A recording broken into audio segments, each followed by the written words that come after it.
उत्तर प्रदेश से 7वीं बार विधानसभा का सदस्य हूँ। गोरखपुर की 320 विधानसभा कैंपियरगंज से, जो कि शहर से लगी हुई सीट है, वहाँ से 7वीं बार फिर चुना गया हूँ भारतीय जनता पार्टी के प्रत्याशी के रूप में।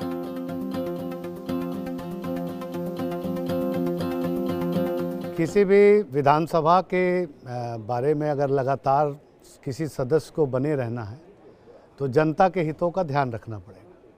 और जनता के हितों का मतलब होता है कि जो एक डेमोक्रेसी में हमें अधिकार दिया गया है लेजिस्लेटर्स को, हम उन अधिकारों का प्रयोग करें और उसे ज़मीनी हकीकत पर उतारें। सरकार की योजनाएं बहुत सी होती हैं, उसको ज़मीन पर उतारने का प्रयास करना चाहिए। जैसे ख़ास तौर से पेंशन योजना है गरीबों के लिए, उन्हें आम जनमानस तक पहुंचाने के लिए कैंप लगाने की आवश्यकता होती है, वो मैं करता हूं।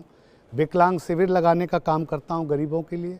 और पात्र व्यक्तियों को, जो गरीब हैं, जिनके पास गांव में आज भी झोपड़ी है, उन्हें आवास दिलाने का प्रयास करते हैं कि उनकी पात्रता सूची को पात्र बने रहें, क्योंकि अधिकारी मनमानी भी करते हैं। वो किसी गरीब आदमी ने अगर कोई ऑब्लिगेशन नहीं किया तो उसका नाम काट के किसी सामान्य आदमी का दे देते हैं। हम लोग इसका निरीक्षण करते हैं और स्थानीय सर्वे करके उन गरीबों को आवास दिलाने का काम, उनके पेयजल की व्यवस्था और उसी प्रकार से आवागमन की सुविधा बढ़ाने का काम हम लोग करते हैं।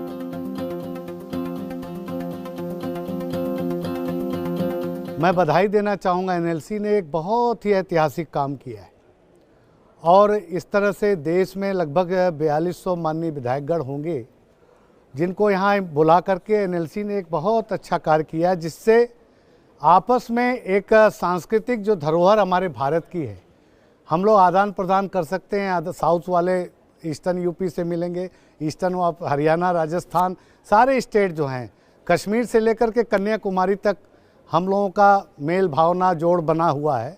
ये एक बहुत अच्छा प्रयास है एनएलसी का और इससे डेमोक्रेसी को मजबूती मिलेगी। आने वाले समय में जो माननीय विधायकों को एक सम्मान मिलना चाहिए, उसमें भी बढ़ोतरी हो।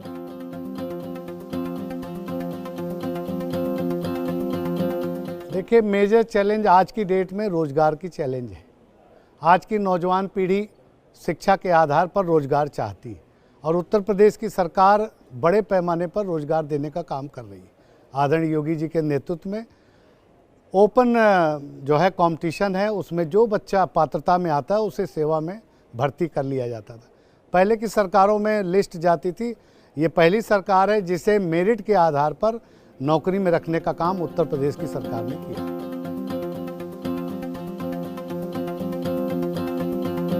पहला इलेक्शन मेरा, मैं यहाँ पढ़ता था सिडनी में, फादर की डेथ हुई, चीफ मिनिस्टर थे यूपी के, मैं फर्स्ट ईयर बीकॉम में था, मुझे मजबूरन में यहाँ से जाना पड़ा और पहला चुनाव में लड़ा और लड़कर के जनता ने आशीर्वाद लिए। लेकिन अनुभव के आधार बहुत कुछ ज़मीन पर सीखना पड़ता है, किताबों में बहुत कम है, प्रैक्टिकल ज़्यादा है पॉलिटिक्स।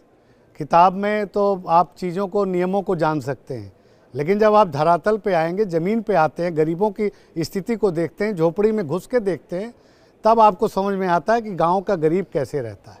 जब उस गरीब की चिंता करेंगे तो निश्चित रूप से जनता आपको कभी छोड़ेगी नहीं और आप परमानेंट सदन में बने रहेंगे।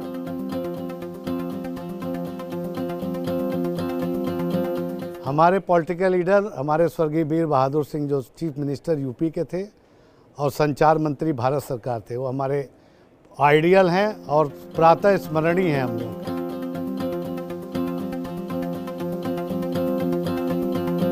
मेरा सबसे यादगार इलेक्शन था 91 का, जब मैं दूसरी बार इलेक्ट हुआ तो लोगों ने कहा इस बार बड़ा मुश्किल है जीतना, काम कम हुआ क्योंकि शॉर्ट टर्म इलेक्शन था, उधर राम जन्मभूमि का मुद्दा चल रहा था। तो उस समय ऐसा लगा कि मुझे लगा कि भाई मैं इंडिपेंडेंट कैसे जीतूंगा। तो मैंने फिर गांव-गांव भ्रमण किया, लोगों से संपर्क किया, बोले तो राम लहर है यहाँ। तो उस परिस्थिति में भी मैं निर्दलीय जीत करके आया।